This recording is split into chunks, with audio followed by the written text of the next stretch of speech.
ජීවිතයේ මේ විදියට ප්‍රාර්ථනා පුරවාගෙන කාලය තුල දිව යනවා කලකී දේවල් පමණක් පසුපසවා දැනෙනවා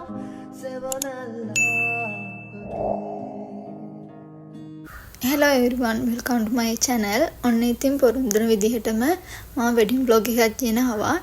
මේ ඉතින් උදේ පාන්දර මල්ලිට පොඩි වදයක් දීලා එයත් එක්ක සැලූන් එකට යන ගමන් තමයි ඉන්නේ.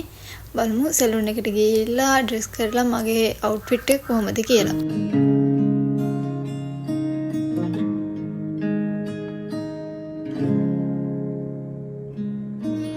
නිදිනතිරය පුරාවට සැලූන් එකට එනකොට සැලූන් එකේ නංගි ඩ්‍රෙසින් එකක් කරන ගමන් තමයි හිටියේ. ඒ ඩ්‍රෙසින් එක ඉවරනකන් ඉතින් මම ඉඳගෙන හිටියා. ඊට පස්සේ මගේ මේකප් එක දාලා දැන් මේ මගේ හෙයා එක හදන ගමන් තමයි ඉන්නේ. මේ සැලූන් එක මම ඕලෙවල් කාලේ අපි එකට හිටපු නංගි කෙනෙක්ගේ සැලූන් එක. ඉතින් අපි දෙන්නා පරණෙව්ව කියව මගේ ඩ්‍රෙසින් එක කරා. බලමු අන්තිමේදී මගේ අවුට්ෆිට් එක කොහොම වෙයිද කියලා.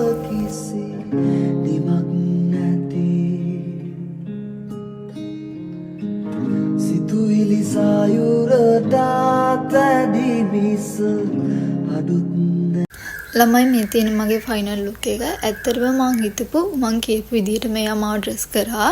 මං හයිලි රෙකමන්ඩ් කරනවා මේ නංගිගේ සැලූන් එක. මං ගොඩක් කල් ඉඳන් නංගිගේ සැලූන් එකට තමයි එන්නේ. ඇත්තටම මාරම ලස්සනයි. අවසානයේදී හැම බුදුමිතුමා ඊට පස්සේ ඉතින් මගේ වැඩ ඉවර වෙලා මාව ගන්න යනකම් මං සැලූන් එකට වෙලා හිටියා. ඇත්තටම මාර ලස්සන මං හිතපු විදිහටම ආවා. ඈතට භාවි කිය හැටි මතකයි. අපි එනකොට ටිකක් පරක් වුණා. අපි එන්න හිටපු වෑන් එකේ අංකල් එන්න ටිකක් පරක් වුණා. අපි එනකොට පෝරුවේ සෙරමනි ටික සේරම ඉවර වෙලා කොහමරි අන්තිමේදී ඉතින් අපි ආවා ළමයි වෙඩින් එකට. අපි එනකොට පුංචිලා නම් ඇවිල්ලා හිටියේ. එයාලා අපිටත් එක ටේබල් එකක් අල්ලගෙන තිබුණා. මේ ටේබල් එකේ ඉන්නේ අපි අපේ පවුලේ කට්ටියයි පුංචිලාගේ පවුලේ කට්ටියයි. නංගි වෙනන් දැන් ගොඩක් දෙනෙක් දන්නවනේ. ජීවිතයේ මේ විදියට ප්‍රාර්ථනා පුරවාගෙන කාලය තුල දිව යනවා කලකී දේවල් පමණක් පසුපසවා දැනෙනවා සෙවනල්ලා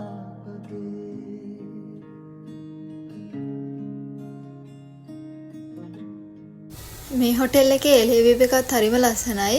එදා අපි වෙනකොට මේ හොටෙල් එකේ වෙඩින් 3ක් තිබ්බා. අපේ වෙඩින් එක තියෙන හෝල් එක කෝකද කියලා හොයාගන්න බැරුණා. අපි කොහොම හරි ඉතින් අවසානයේ හෝල් එක හොයාගෙන අපේ වෙඩින් එකට ගියා.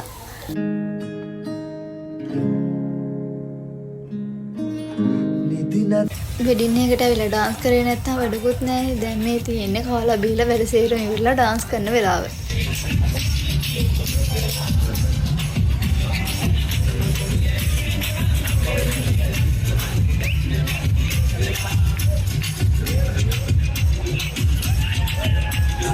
මේ නම් ඉතින් ගෙදර යන්න එළියට ඇවිල්ලා ඉතින් මගේ එදා දවස මෙහෙම තමා වුනේ. ඉක්මනටම අලුත් වීඩියෝ එකක් අරන් එනකන් හැමෝම සතුටෙන් පරිස්සමෙන් ඉන්න. අදට මෙතනින් මගේ බ්ලොග් එක ඉවරයි. බයි.